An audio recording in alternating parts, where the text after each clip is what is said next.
chuck back plate I made for my friend Mick's Harrison L5 lathe. I took it to his workshop last week and we're trying to store it onto the spin of the lathe, and it's too tight on the threads.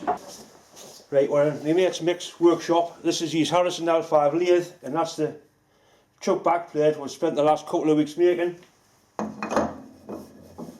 It screws on and it actually starts on the register, but it's tight. And when I feel that, it's really tight on the threads, so that tells me the thread isn't cut deep enough. So what I'll do, I'll take it back home and I'll try and pick the thread up and retrace the thread and make it a little bit deeper. It does screw on the other way, but the threads are tight. There's not enough clearance on the threads. What I've done, I've made the threads too good a fit on the dummy spindle. So what I'm going to try and do is remount this in the 4-jaw chuck, clock it all up again, and see if I can cut the threads deeper. I'll have to pick the thread up. I'll show you how you pick the thread up on the lathe. It's not going to be easy, but it's all I can do. The register's perfect size, the thread pitch and everything's absolutely spot on. Just I haven't cut the threads deep enough. I wish I'd taken the chuck off with the job in and took the whole assembly across and tried to screw that onto his lathe, but I didn't, so I'll just have to fix it. So like I say, we'll set this up again in the 4-jaw chuck, clock it in and redo the thread.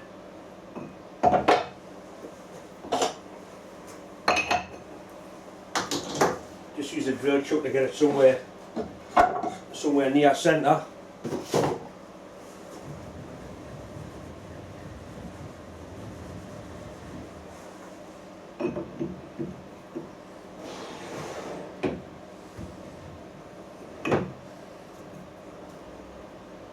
That'll go in there and just hold it, pull it roughly on centre.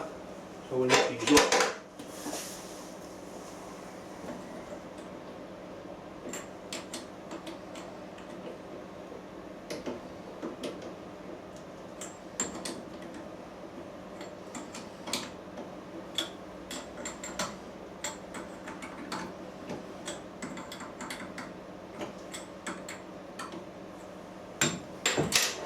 I've always said it's the register there that's the important part of the job. All the thread does is hold it on.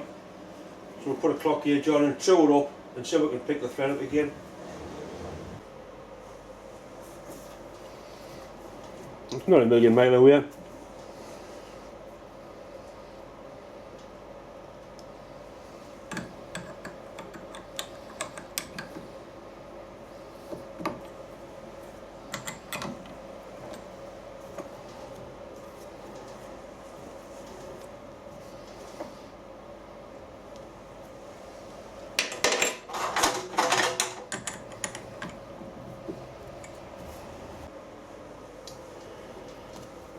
We're going to cut the thou that way. We'll put the clock on this face now.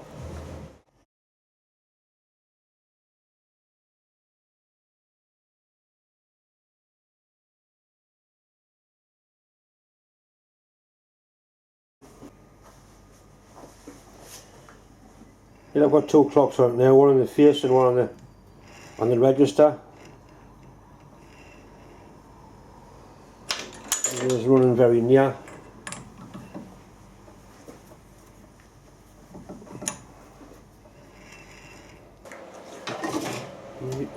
Just nip each jaw up and turn, make sure I've got a good hold of it.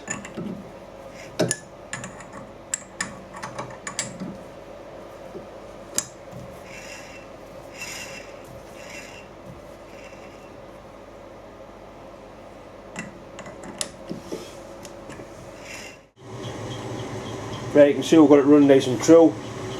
All we need now is the threads easing out.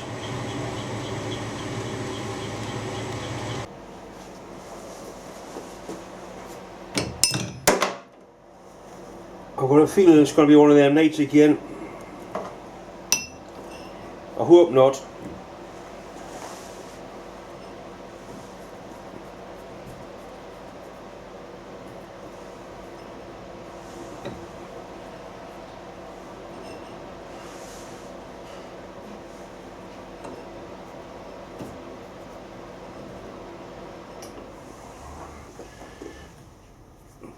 That's a very handy tool, that.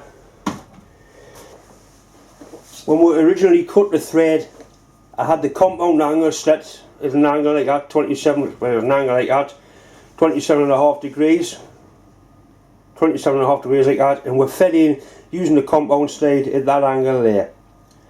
What I'm going to do this time is have the compound slide straight like that and use the cross slide to feed in, because I just want to take probably 1/10 out of the root of the thread. And what I can do, I can use the compound slide like that to line up the tool with the thread pitch.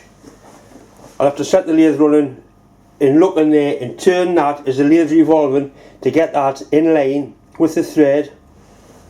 Naturally, when the lead screw's engaged, to pick the thread up again. It's quite easy to do on an external thread, because you can see on an internal thread it's not so easy. Right, I've got the lathe set up once again to cut the 6 TPI thread. It's in back gear, it's as slow as it'll go. Start the lathe up, slow it right down, engage our feed nut, and we're going in the right direction. We're ready to try and start picking the thread up. Right, I hope you can see the thread in there, and you can see the tool moving. I'm moving the tool by using the compound slide. So what I'm going to do, I'm going to start the lathe up very slowly, ready to cut the thread, but without engaging the tool in the thread, and I'll try and move that to line it up with the centre of the thread. Everything's in mesh now, it's moving in. What I'll do, because as it's driving, all the backlash has been taken up, once it gets in a bit further, I'll stop the lathe. Right, I'll stop the lathe there, and I can adjust me tool until it's in the centre of the thread. I can actually feel it.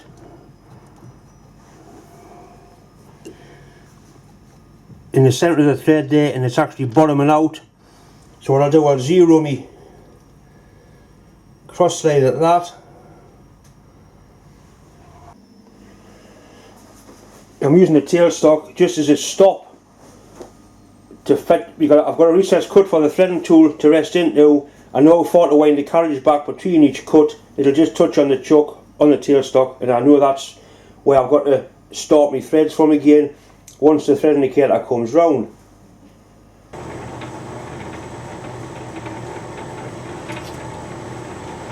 A little bit of cutting oil on. I'm waiting for the indicator to come round.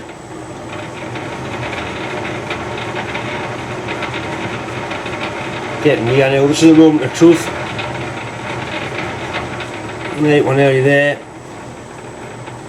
Right, that's engaged. Making the sort of noise I wanted to hear.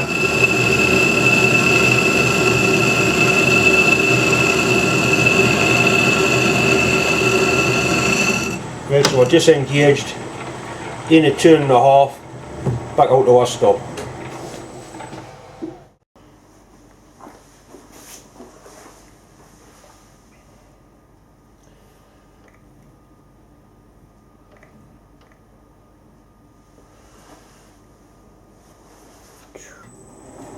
Right, I put 5 hour cut on. We're waiting for the indicator to come round. I'm up against me tailstock chuck as it stopped. That's just to make sure the tool doesn't go too far, come too far out.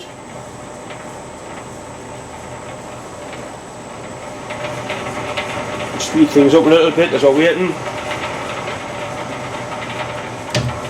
Right.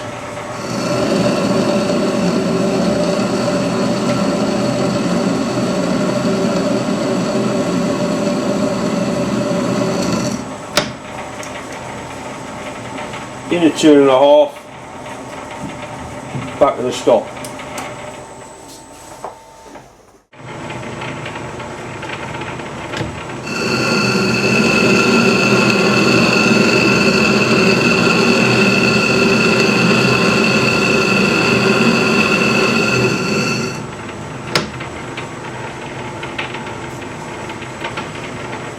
Yeah.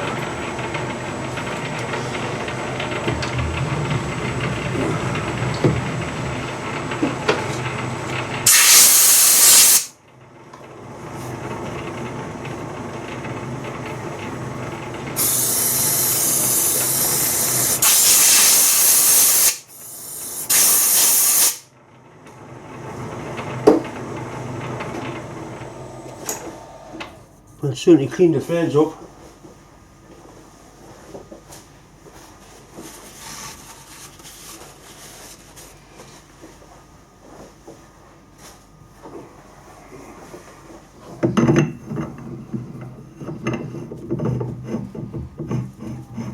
It's a lot slacker on the thread, which is what we wanted. Still nice and tight on the register, so I think that should now do the job for him, hopefully.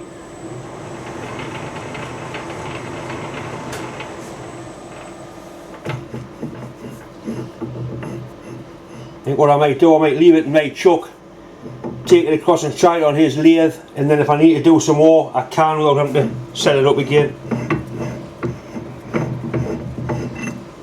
Anyway, like I said before, it's not the thread's not the important thing. It's got to have a good thread to hold it on, but it's actually the fit of the register in there, on the register on the lathe. That's the important thing. Anyway, hopefully that'll be it. I'm really pleased with this boring bar I made, and that tool. The tool's never been sharpened since I made it, other than the little rub with the slipstone.